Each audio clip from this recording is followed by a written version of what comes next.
जब सृष्टि डगमगाती है, जब धर्म मिटने लगता है, जब अधर्म का अंधकार गहराने लगता है, तब कोई आता है जो न सिर्फ सृष्टि को संभालता है बल्कि उसे दिशा भी देता है। वो है भगवान विष्णु और यह है उनकी अमर गाथा विष्णु पुराण। विष्णु पुराण सनातन धर्म के 18 महापुराणों में से एक है। विष्णु पुराण को महर्षि पराशर ने लिखा था, जो व्यास जी के पिता थे। इस ग्रंथ में 6 अंश हैं और हर अंश में ब्रह्मांड की उत्पत्ति से लेकर कलयुग के अंत तक की दिव्य कथा को दर्शाया गया है। दोस्तों, विष्णु पुराण एक पुरानी कहानी नहीं, यह चेतावनी है, जीवन का एक दर्शन है और भगवान का रहस्य भी। जब कुछ नहीं था, न समय न तत्व, सिर्फ एक शून्य था, तब उस शून्य में स्थित थे भगवान विष्णु। शेष नाग पर सोए हुए भगवान विष्णु की नाभि से एक कमल प्रकट हुआ। उस कमल से ब्रह्मा जी का जन्म हुआ। ब्रह्मा जी ने इस सृष्टि की रचना की, जिसमें जीव, पशु, प्रकृति, मनु, दक्ष, प्रजापति थे। लेकिन उस सृष्टि को संभालने का कार्य भगवान विष्णु ने ही किया। इसलिए भगवान विष्णु को पालनहार भी कहा जाता है। जब जब पृथ्वी पर अधर्म बढ़ा, तब तब भगवान विष्णु ने अवतार लिए। विष्णु पुराण में भगवान विष्णु के 10 अवतारों का वर्णन है, इसलिए उन्हें दशावतार भी कहते हैं। यूं तो वेदों और पुराणों में भगवान विष्णु को सृष्टि के पालनहार के रूप में जाना जाता है, लेकिन जब जब धरती पर धर्म की हानि होती है, तब तब भगवान विष्णु अवतार लेकर अधर्म का नाश करते हैं और धर्म की स्थापना करते हैं। आज हम जानेंगे भगवान विष्णु के 10 प्रमुख अवतारों के बारे में, जिन्हें दशावतार कहा जाता है। एक बार जब प्रलय के कारण संपूर्ण पृथ्वी जलमग्न हो गई, तब भगवान विष्णु ने एक विशाल मछली का रूप धारण किया। उन्होंने राजा सत्यव्रत को एक नाव में बिठाकर सप्तऋषियों और वेदों को सुरक्षित रखा, ताकि प्रलय के बाद पुनः सृष्टि की रचना हो सके। भगवान विष्णु के इसी अवतार को मत्स्य अवतार के नाम से जाना जाता है। जब देवताओं और असुरों ने अमृत प्राप्त करने के लिए समंदर मंथन किया, तो भगवान विष्णु ने एक विशाल कछुए का रूप धारण कर मंदराचल पर्वत को अपनी पीठ पर संभाला। इससे समंदर मंथन सुचारू रूप से हो सका और अमृत प्राप्त हुआ। भगवान विष्णु के इसी अवतार को कूर्म अवतार के नाम से जाना जाता है। ऐसे ही भगवान विष्णु का एक और अवतार है बराह अवतार। यह अवतार भगवान विष्णु का तीसरा अवतार माना जाता है।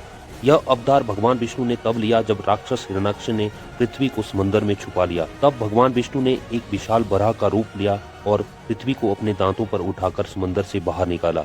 उन्होंने हिरण्याक्ष का वध कर दिया और पृथ्वी को पुनः संतुलित किया। भगवान विष्णु ने अपना चौथा अवतार राक्षस हिरण्यकश्यप का वध करने के लिए लिया था। हिरण्यकश्यप, जो भगवान का कट्टर विरोधी था, उसे यह वरदान था कि वह न दिन में मरेगा न रात को, अंदर मरेगा न बाहर, न मनुष्य के हाथों मरेगा न किसी जानवर के हाथों। भगवान विष्णु ने नारसिंह का रूप धारण किया और संध्या काल में दरवाजे की चौखट पर अपने नाखूनों से हिरण्यकश्यप का वध कर दिया। भगवान विष्णु के इस अवतार को उनके चौथे अवतार नारसिंह अवतार के नाम से जाना जाता है। दोस्तों, एक बार असुर राज बलि ने तीनों लोगों पर अपना अधिकार कर लिया था। तब भगवान विष्णु ने एक बौने ब्राह्मण के रूप में जन्म लिया और बलि से 3 पग भूमि मांगी। 2 पगों में ही उन्होंने संपूर्ण ब्रह्मांड को नाप लिया और तीसरा पग बलि के सिर पर रख दिया, जिससे बलि पाताल लोक चला गया। भगवान विष्णु के इस अवतार को वामन अवतार के नाम से जाना जाता है। एक बार जब पृथ्वी पर क्षत्रिय अत्याचारी हो गए, तब भगवान विष्णु ने परशुराम के रूप में अपना छठा अवतार लिया। उन्होंने अपने फरसे से अत्याचारी क्षत्रियों का नाश किया और धर्म की स्थापना की। त्रेता युग में भगवान विष्णु ने अयोध्या के राजा दशरथ के पुत्र श्री राम के रूप में अवतार लिया। उन्होंने माता सीता के साथ आदर्श जीवन व्यतीत किया और रावण का वध कर धर्म की स्थापना की। द्वापर युग में भगवान विष्णु ने श्री कृष्ण के रूप में अवतार लिया। उन्होंने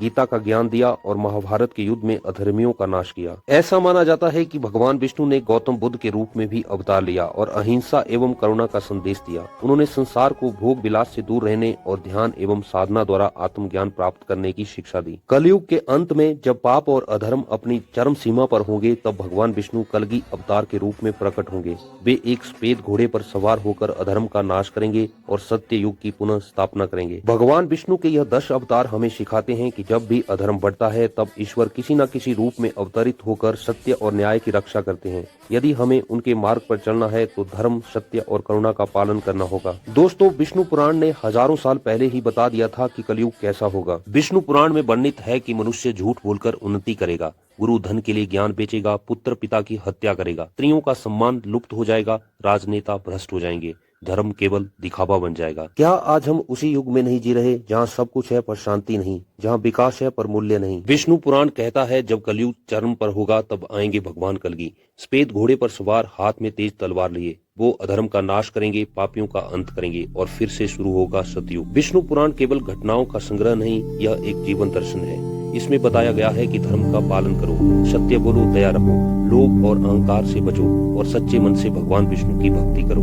जैसा बीज हम बोते हैं वैसा ही फल हमें मिलता है। विष्णु पुराण हमें चेताता है, धर्म से दूर मत जाओ। जो कलयुग में भी सच्चे मन से भक्ति करता है उसकी रक्षा स्वयं भगवान विष्णु करते हैं, क्योंकि जब पाप बढ़ता है तो कोई अवतरित होता है तो वो है नारायण। अगर आपको यह वीडियो पसंद आई तो हमें लाइक करें, चैनल को सब्सक्राइब करें और कमेंट में बताएं कि आपको कौन सा अवतार सबसे अधिक प्रेरणादायक लगा। इसी के साथ लेते हैं विदा। जल्दी ही किसी नए विषय पर एक नई वीडियो के साथ आपके सामने जल्दी ही उपस्थित होंगे। तब तक जय हिंद, जय भारत।